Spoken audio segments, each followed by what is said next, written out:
Hey, you all.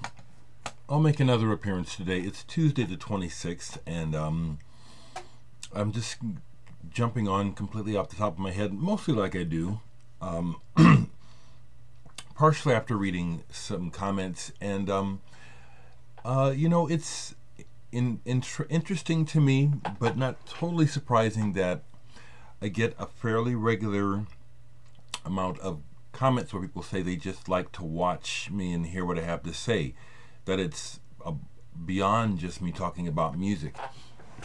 And I do want to say that I do understand that to a degree. Um, and That's cool. And so, with that in mind, I'd like to just, share a couple thoughts. Right quick, the last record that I started to play on my turntable, but I stopped because it's like, well, I don't need to listen to this right now, was Woodstock. I pulled this out while I'm getting ready for my record sale, my overstock of old stuff. Tried to listen to the Santana side, and it was really just no fun at all. So I turned it over to the Crosby, Stills, Nash and Young side. Well, CS&N, because Young wasn't with them. And that one a little better. I think what I'm saying is that, this music is so old. For me, I almost got to go to Woodstock. A girl that I knew at the time, I think I was 13 or 14 at the time, she got to go. And tried really hard to talk my mom into letting me go with her. I wanted to go, but I couldn't. But the music, and what it represents, sometimes when I'm in the mood, it hits me right. But last night it was irritating, actually. Something I did play, and is a collectible record that I bought last time. One of the last times they were in town was this Melvins EP, 1983. Melvins are playing in town Thursday night here in Omaha. I don't have any plans on going, mainly because I just still, don't really want to be spending a lot of money as I get ready for the winter. But I like the Melvins, and if I can get in, if I can go to the show for free, I will. But this is the dark red with the black splotches version. Apparently there's 700 made of this particular release, with several different versions of the artwork and the vinyl. I like the Melvins, and I'll even bother to listen to the lyrics sometimes, because depending on the song, they can be really quite irreverent, seemingly silly, but at the same time can conjure up some rather entertaining mental pictures. Something else that I played recently and posted on Facebook yesterday is this New Age album, Aeolia, The Light of Tao.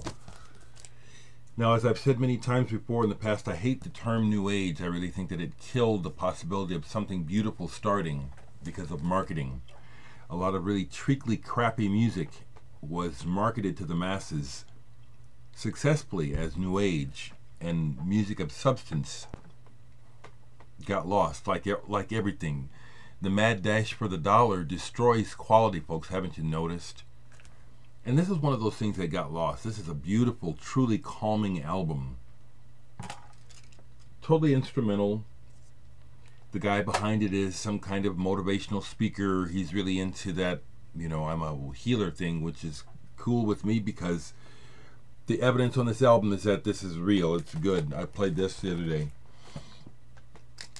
kind of in response to all the crazy stuff going on in social media regarding our president, his tweeting, the overreaction of everyone regarding social events like the standing or the kneeling at the football games. People have collectively lost their minds.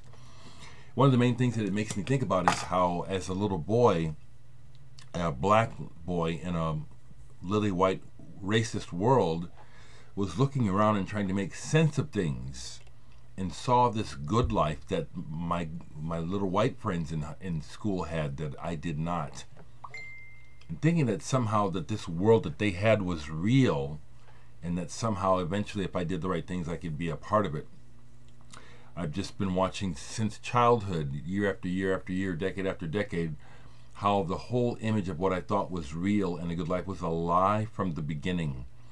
It was just there, you know, especially potent after World War II, where the lie was propagated that everyone can be prosperous, when in fact it was just a lie to propagate the profits of the privileged, you know, the people who knew, and manipulate everything. You know, this is to our favor, you know. And when shit goes bad, well, the rug comes out from underneath the common man, but the rich man on the hill, he's sitting fat. That's why we're in a situation that we are now with Trump as president, privileged, rich, isolated from the squalor on the street, so they don't give a shit. They don't, you know, and it's all been a lie. It's all been for the benefit of the rich person, to keep what he's got and to get more. And if you haven't noticed, look at history and look what's going on. You know, 1/10 of the population or something like that owns everything. You know, when based on the lie that prosperity is there for everyone. You can live the American dream. Yeah, while we steal it from you. Those are the kind of things that are always in the back of my head, that I'm watching the world and observing, which is why music and art are so important to me, because it's a sanctuary and it's the part of life that still makes the most sense to me. Politics certainly doesn't. Religion definitely doesn't. Here's an old record of mine, 12-inch single that I pulled recently that I still like. It goes under goth, although I have no interest in what they call goth. I really don't like labels. But the March Violets with Snake Dance. Nice textured cover, still have this. Good stuff. For a time there, I was really into the Sisters of Mercy and stuff like this. Good stuff. Listen to this the other day all the way through, the Mertz Bow sides. This is a two record set.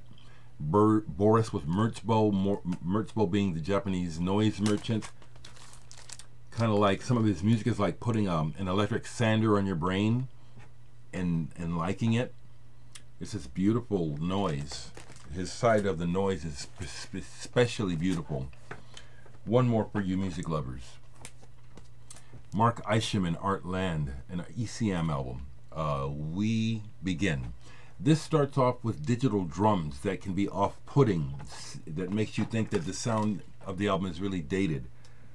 Just let it play, because it goes into some really wonderful territory after those drums. Wonderful, spacious, atmospheric, I say unusual jazz. Mark Isham and Art Land. Once again, I'll put a push for people to listen to and buy my music. This is, my primary source of income besides my gigs. I'm on Bandcamp. You can also buy directly from me on my blog site. Below the video, above the comments, in the description space, will be the links to my sites where you can buy this music. I still have a little bit of vinyl left too. Okay, folks.